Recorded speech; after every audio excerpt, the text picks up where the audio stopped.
Mambo vipi? Leo nakuchukua na kukupeleka mpaka mwaka 1948 na kukutanisha na dogo mmoja aitwaye Mario. Mario ni dogo wa Kiitaliano anayeishi Marekani na mama yake Lucy. Sema sasa dogo Mario anahuzunika kwa sababu hawezi kuongea Kiitaliano huko na anajisikia yuko mpweke sana. Lucy wala haonekani kujali hilo. Dogo anaishi kwenye dunia yake mwenyewe akikumbuka maisha ya zamani. Alisoma Ufaransa kisha akarudi Italia mwaka 1943. Huko alipigana dhidi ya ufashisti. Wakati huu alikuwa amejaa matumaini, lakini hakujua mapambano angekuwa hatari kiasi gani. Lucy ni Mmarekani na baba wa Mario, Luciano, ni Muitaliano. Anafanya kazi kwa serikali ya kifashisti na anataka Mario akue akifuata mawazo na harakati za kifashisti, jambo ambalo Lucy analichukia kinoma. Ufashisti ulipoenea Italia nzima, Lucy alitaka kumlinda Mario. Alimpeleka kwenye kijiji kidogo milimani. Aliwalipa wakazi wa kijiji na akamwacha Mario huko, ingawa ilimuumiza sana kuwa mbali naye. Mario alianza kuishi kwenye nyumba yenye watoto wengi. Mwanzoni alijisikia mpweke kwa sababu alimtaka mama yake tu. Polepole alianza kuzoea maisha ya kijijini. Alijifunza mambo mapya na wakati mwingine alikuwa anaogopa, lakini aliweza kuishi utoto wake kadiri alivyoweza. Kwa bahati mbaya, amani hiyo haikudumu. Kijiji kilishambuliwa na baadhi ya marafiki wa Mario walijeruhiwa vibaya.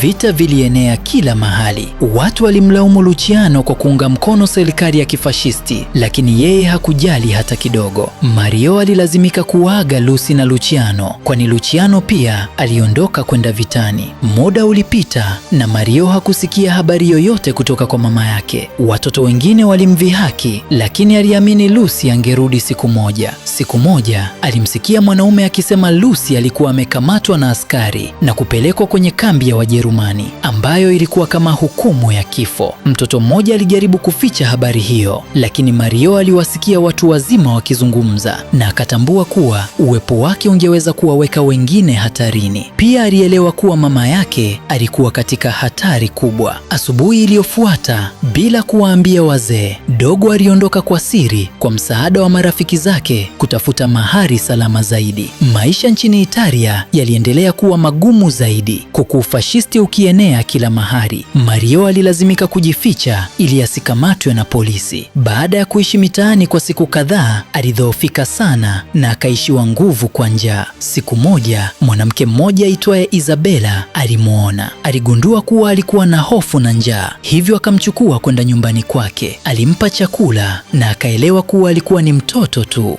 anayejitahidi kuishi. Isabella alimwambia Mario kuwa alikuwa akifanya kazi ya ukahaba ili aweze kumlea mtoto wake wa miezi 7. Alimruhusu Mario akae kwa muda, lakini siku iliyofuata mwanaume mmoja aitwaye Libonte alifika. Alisema kuwa alikuwa rafiki wa Isabella na kwamba angeweza kupata pesa kwa kumtumia Mario. Isabella alimwonya dogo akae mbali na mtu huyo, na kabla Libonte hajarudi tena, Isabella alimtoa Mario nyumbani ili kumlinda. Akiwa anazurura, Mario alikuta nyumba iliyovunjika na kuachwa. Ndani yake aliwakuta watoto wawili ambao wazazi wao walikuwa wamekufa na walikuwa wanajificha ili kuishi. Mario aliwagawia chakula alichopewa na Isabella. Siku iliyofuata, watoto hao watatu walianza kuombaomba mitaani pamoja. Kuombaomba hakukuwapatia chochote cha maana, hivyo wakaanza kuwachanganya watu na kuwaibia pesa. Hata hivyo, Mario hakuweza kupata amani kabisa. Alikuwa anaota ndoto juu ya Lucy tena na akagundua kuwa hangeweza kukaa sehemu moja. Akaamua kuendelea na safari ya kumtafuta mama yake. Marafiki zake wawili wapya hawakumuacha peke yake. Walichagua kufuatana naye katika safari hiyo. Pamoja, watoto hao watatu waliendelea mbele wakimtafuta Lucy, na hatimaye Mario alifika kwenye nyumba ya baba yake. Huko alikutana na mpenzi wa baba yake, Anna, ambaye hakumtambua mara moja. Luciano alipojitokeza mbele ya Mario, alishtuka sana kumuona. Mario alitaka baba yake amsaidie kumwokoa Lucy, lakini Luciano hakutaka kusaidia kabisa. Anna alikuwa mwenye roho ya huruma na aliwatunza Mario na marafiki zake kwa upendo, lakini Luciano alikataa kumsikiliza mwanaye. Hakujali hata kama Lucy alikuwa hai au amekufa. Siku iliyofuata, Mario alisikia kuwa baiskeli ya baba yake ilikuwa imeibwa. Baada ya kusikia hivyo, Luciano alishindwa kuvumilia na akaenda kumzingua mzee mmoja aliyeishi kwenye jengo hilo. Watu wote waliogopa Luciano alipokuwa akimpigia kelele na kumpiga mzee huyo, akiamini ndiye aliyeiba baiskeli. Ana kwa namna fulani aliweza kumzuia. Ana alitambua kuwa kukaa pale kulikuwa hatari. Usiku huo huo alitoroka na Mario pamoja na kaka yake. Baadaye waligundua kuwa baiskeli ya Luciano haikuwa imeibwa kamwe. Alikuwa amesahau tu alipoiacha baada ya kulewa. Usiku huo mashambulizi yalitokea katika eneo hilo, hivyo watoto walilazimika kujificha. Zaidi ya kujificha, njaa ikawa tatizo lao kubwa zaidi. Walipokuwa wakijaribu kuiba chakula, walikamatwa na askari. Askari waliwapeleka kwenye nyumba ya yatima ambapo padri aliwapa hifadhi na mahali pa kuishi. Watu waliokuwa wanaendesha nyumba ya yatima walikuwa wakiwafanya watoto kama wafungwa. Waliamini nidhamu kali ndiyo njia pekee ya kuwadhibiti. Watoto walifundishwa sheria na adabu pamoja na namna sahihi ya kula. Hata hivyo, ukatili huo uliwakasirisha watoto sana. Kwa sababu hiyo, wakaamua kulipiza kisasi. Usiku mmoja, walitumia ndoo za maji na mito kumnyoosha msimamizi wa nyumba hiyo hadi akanyoosha mikono juu. Alikubali kushindwa katika mapambano yake dhidi ya watoto. Padri alipoona yote hayo, alitambua kuwa msimamizi alikuwa amekosea kwa kuwatesa watoto vibaya muda wote. Kwa mara ya kwanza, madai ya watoto yakakubaliwa. Hata hivyo, vituko vyao havikuishia hapo. Siku moja, Mario alienda kanisani na watoto wengine kwa ajili ya kuungama dhambi. Wakati wa kuungama, padri aligundua kuwa Mario alikuwa amelewa pombe kinoma. Padri hakumwadhibu. Hata hivyo, Mario alielewa kuwa alichofanya kilikuwa kibaya. Polepole, huwezi amini,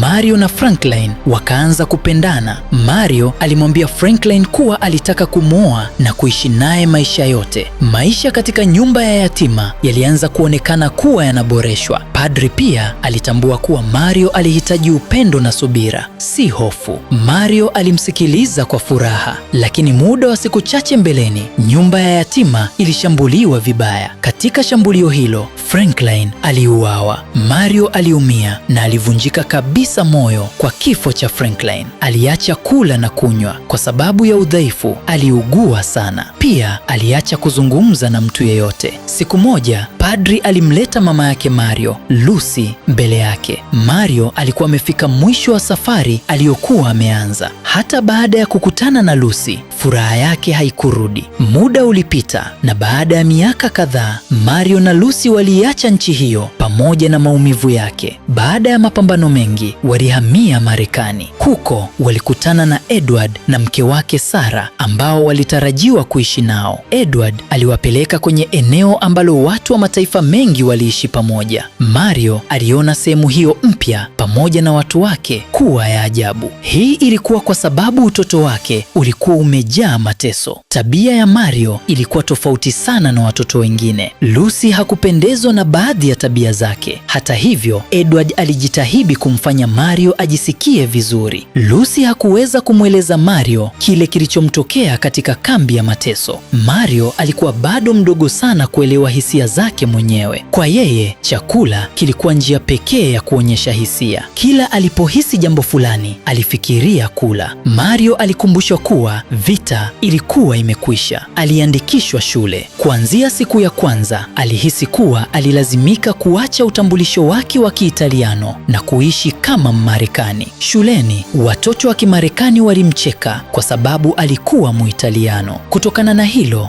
Mario hakutaka kwenda shule wala kuzungumza na mtu yeyote. Hakuwahi kwenda shule kabla na hakuweza kusoma wala kuandika. Lucy hakujua afanye nini. Edward na Sarah walijaribu kusaidia. Hata hivyo, walijua kuwa Mario alitaka kumrudisha mama yake Italia. Lucy alijua alipaswa kuchukua maamuzi magumu. Kwa ajili ya Mario na afya yake mwenyewe, Lucy alilazimika kumwacha tena. Kupoteza mama yake kwa mara nyingine kulimuumiza moyo Mario kiasi kwamba aliacha kula na kunywa. Usiku alikuwa anaamka akilia, akimkumbuka Franklin. Edward na Sarah walichukua jukumu la kuwa wazazi wake. Walijaribu kumtunza na kurejesha hali ya kawaida katika maisha yake. Sarah alimpa upendo wa mama, upendo ambao hakuwa ameuwahi kupata kabla. Polepole Mario alianza kujisikia vizuri. Alimweleza Sarah kuhusu Franklin na pia alipokea barua kutoka kwa Lucy, lakini haikuwa na anwani, hivyo hakuweza kujibu. Walipokuwa wakishinda pamoja na Edward,